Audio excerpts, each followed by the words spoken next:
Story 1. My entitled family tried to force me to move out of my house so my entitled older brother can move into it, claiming that I don't need this much space to begin with and that I would be better off living in the camper outside. Here's what happened. So I'm a single man in my early 30s. I've got a brother who's 29, and he's already got 4 kids now. He had his first at 22, and the second followed a year later, then the third 2 years after that, and the fourth is most recently born a couple of months ago. His wife and I do not get along, as she always likes to try and get a rise out of me by acting superior, then turns into an extremely self-victimizing drama queen. If I retaliated against her in any way, she can cry in an instant and can put on an extremely convincing show to get sympathy from just about anyone. My parents and brother absolutely adore her, even though they know exactly how she really is and just don't really care. She's very good looking, I'll give her that, but she's so awful that I could never be attracted to her. She also refuses to get any sort of job, even though she has a college degree, and my mother willingly helps with the kids all day, so their finances are entirely dependent on my brother. This also means they can't afford to live anywhere but my parents' house, and privacy is a bit of an issue, with all of them under one roof in a 3-bedroom house that was built in the 60s. Growing up,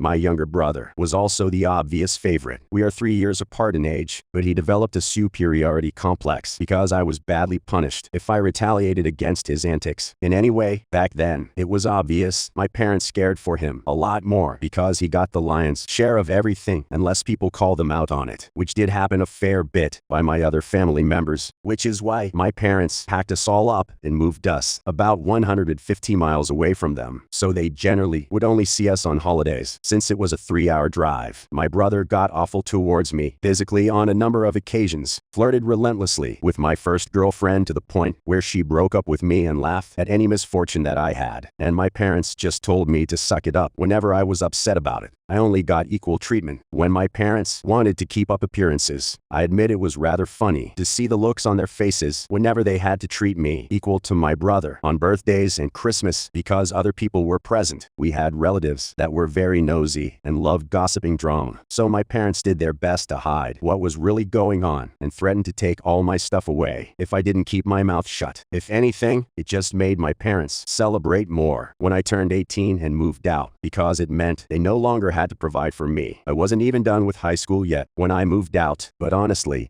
couch surfing was far better than living with them. I was low contact ever since leaving home. They didn't even show up for my high school graduation, but I really didn't care. From that point on, I would usually only see my parents and brothers on holidays, just like the rest of the family. The start of the 2020 pandemic was not kind to me. I lost my job and couldn't renew the lease on my then condo because my roommate also lost his job, and neither of us could afford the place on unemployment money. It was a rented-to-bedroom condo that I really loved. As the lease was ending, my roommate left early to move back in with relatives, and I had to sell nearly all my stuff because I was soon going to be homeless. If I didn't downsize to an extreme, I really shouldn't have rented a place that was so expensive, but I liked living the high life until that life wasn't kind to me, and I realized I should have been living somewhere much cheaper so I could have saved more money to fall back on. But I had a plan. I own a truck simply for the fact that I've always loved trucks, so I found a $1,000 camper in good shape and put it on my truck just so I could live out of it. For a while, it was supposed to be temporary, but I ended up living out of it far longer than I ever thought. I originally was hoping to be able to live out of the camper at my parents' house, where my brother and his family still reside as well. But when I asked my parents to let me stay for a while, they told me they had a full house and didn't want me there. Plus, we hadn't exactly gotten along in the past decade. They said they'd only agreed to let me park my camper there if I paid them basically what it would cost to rent an apartment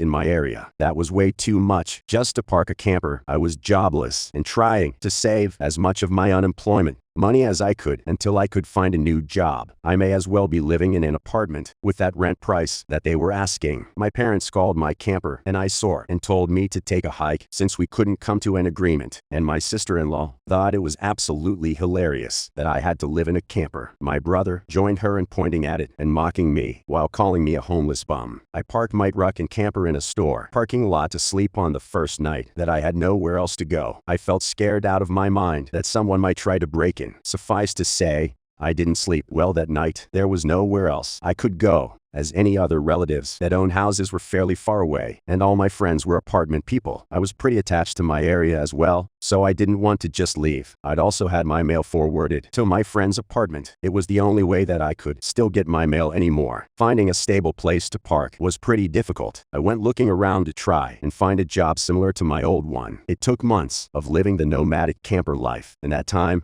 I had to deal with a lot. Everything from beggars to people who were addicted to substances to people demanding that I leave because my camper was an eyesore. At one point, someone who told me to move claimed to be within Ho. I wasn't even parked on a street with houses, and when I questioned them, "What Ho are you talking about?" they got incredibly belligerent and threatened me. I moved my camper anyway just to avoid the trouble. In order to have a steady supply of electricity, I learned to use a long extension cord to plug in anywhere. I could recharge my camper batteries. This meant sneaking around, plugging it into an outside outlet of a random building while parked on a street. I know that's a crummy thing to do, but I had to keep my batteries charged so my refrigerator would stay cool. I had a small solar power bank for recharging my phone, but I didn't have anything like a generator, and generators are noisy and require fuel anyways, so I did what I had to do. After months of living like that, I finally managed to get a new job. I had to move to the neighboring city to find a job that didn't involve retail.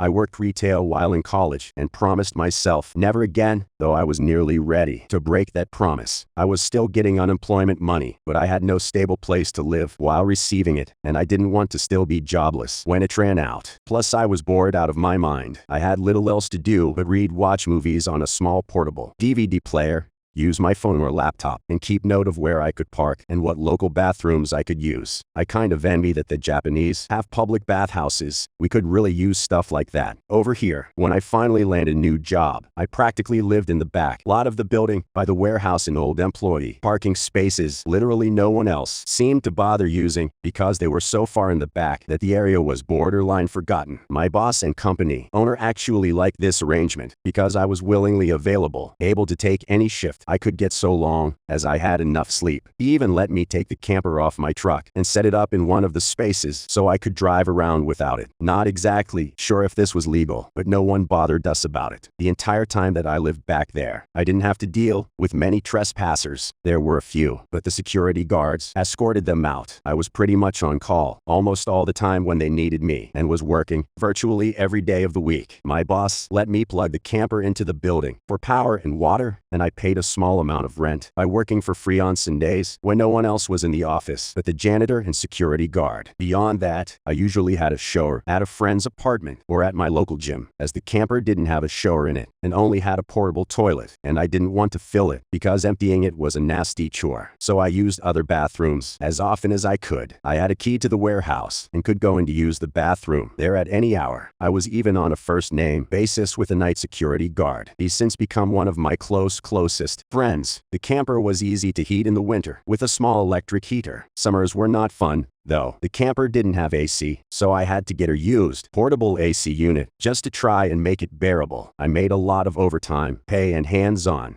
learned some new skills from other employees. Eventually, midway into this year, I landed a better position in the company as a supervisor and started making a better salary than my old job. And that's when I decided I wanted a house. The scare I'd gotten from losing my condo made me realize I needed something much more stable for the long term. I looked around for something close to my work and just 2 miles away. Found a 3-bedroom manufactured home on a small property, but I managed to get it for $10,000, less than the asking price somehow. I used nearly my entire savings for a down payment and got approved for a home loan. I finally didn't have to live in a camper anymore. There was enough space for me to back my truck in behind the house to take the camper off to set it up in the backyard. So I put it there as its own building, just in case I want to use it again. When I was fully settled in the house, I was dumb enough to brag about it on my book of faces, if you know what I mean. My family saw the post, and that's where things went absolutely horrible. After a few weeks, my parents and brother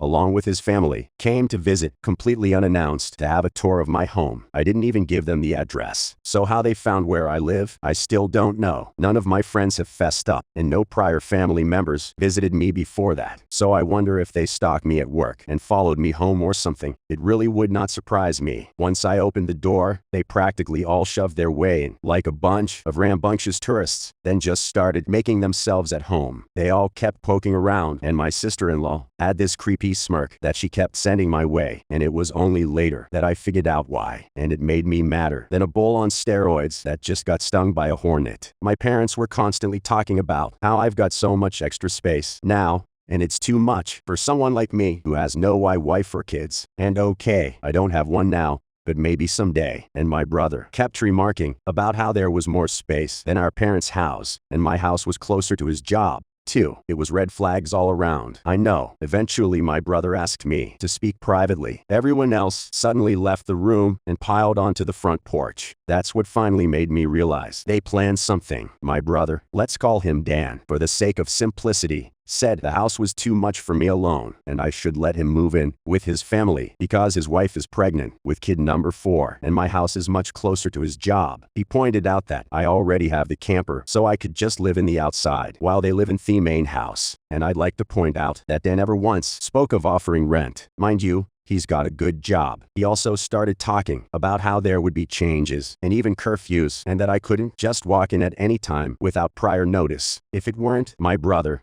I'd think that the person I was talking to had lost their mind. But Dan lost his marbles long ago, thanks to our parents treating him like he was the center of the world. I tried to speak, but he kept talking over me, as if I had no say in the matter. There was no way on earth I'd rent my house, or parts of my house, to him. Other people, maybe just so I can pay the mortgage off more easily, but certainly not him or his nasty wife. I've heard of this exact same kind of situation in videos online many times, and never once did I think I'd actually live it, because I thought it was so ludicrous. But my parents, brother, and sister-in-law do all fit the bill for a bunch of narcissists who are clearly entitled and kind of crazy. So I picked up my phone and set it to start recording, and then I just held onto it. Dan didn't even seem to care or notice that I'd done this, and just sat there with his arms waving around while talking about all the reasons of why he needed my house. Then went from saying that to acting like it was a done deal, and trying to reach out his hand to shake mine. And it was right then that I finally decided to show my backbone, and I told him absolutely not. And I said it loud enough that Dan stumbled backward for a second. I'd rarely ever raise my voice to him on that level, because I was punished by my parents if I ever did that. But this was my house, not theirs. My spine can be as shiny as it wants here. I stood up and then told him that my house was not up for grabs, and acting like I'll let him move in just because they won, it won't make it happen. I bought my house for me, and it's not my fault. He keeps having more kids and has to keep living with our parents because he can't afford to move out. Dan got as physically close to me as he could without actually touching me, and said that I didn't deserve the home and he needed a better place for his family to live. I laughed back in his face and said,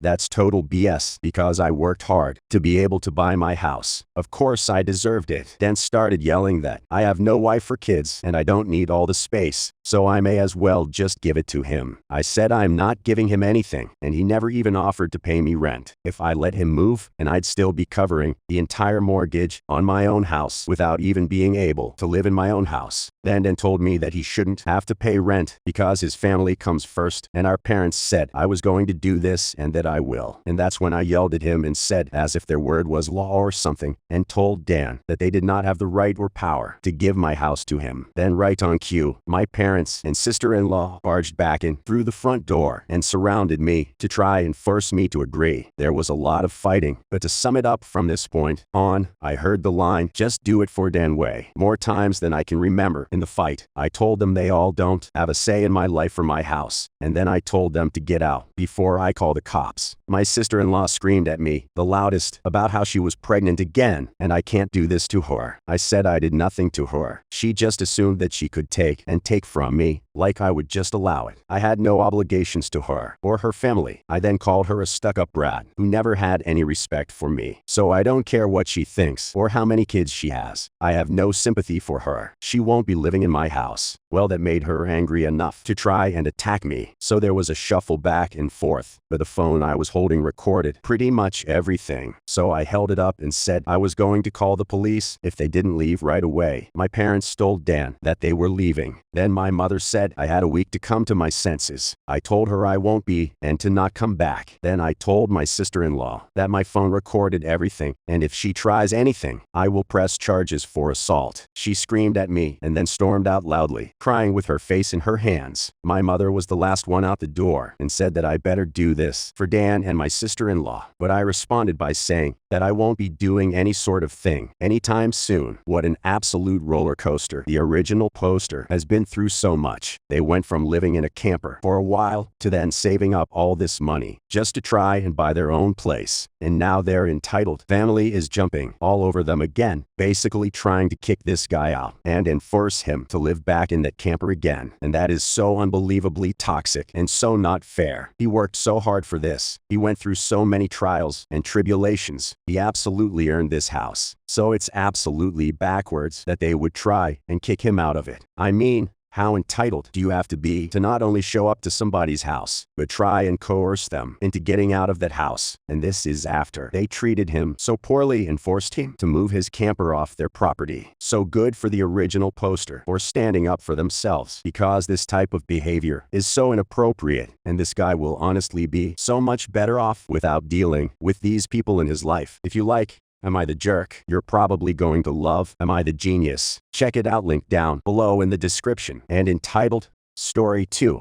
Karen claims that I'm faking my illness, claiming that I stole the medicine I used to manage my pain and that I'm some kind of corrupt liar just looking for attention. But when she said that, I wasn't gonna take that sitting down. So I marched right back over to her and I put her in her place. Here's what happened. So this happened about 4 or 5 years ago. For some context, I was about 18 years old at the time and I was diagnosed with osteoarthritis in my left knee. It's a degenerative form of arthritis and my case was severe. It was a constant thing, and I would be in excruciating pain and taking painkillers to make it a little less painful. My doctor, a few weeks prior, instructed me to stay off my leg and use crutches, wear a knee brace, and also prescribed me a heavy painkiller medication. Well, one day I was on my way home from another checkup and it was around lunchtime. I had to take the medicine every 24 hours with a meal, so I stopped by Burger King to eat and then take my medication before my pain would return. A clerk carried my tray to the table and got my drink for me. I sit down and place my medication bottle on the tray so I don't forget to take it. So as I'm eating across the room is the entitled Karen and her kid of the story. As I'm eating, she gives me a death stare and I'm not sure why, but I choose to just ignore her. So I'm eating my food, and then I took my medication, and after I finished, I get up to take my tray to the trash, which is right behind her. The clerk was taking an order and couldn't help me with my stuff, so I put both my crutches under one of my arms and carried my trash over to the trash can. I get over there and I dump it, and as I'm trying to figure out how to carry my drink out, the entitled Karen speaks up to me in a semi-sarcastic tone. She says to me, "What's wrong with you?" Now, at this point, I'm used to being asked this, so I answered calmly and said, "I have severe osteoarthritis, and it's very painful and hard to walk." This entitled Karen then said something I absolutely never expected, and I was completely blown away when she said something so vile as this. She actually looked at me and said, "I bet you're faking." I looked at her confused, and I said,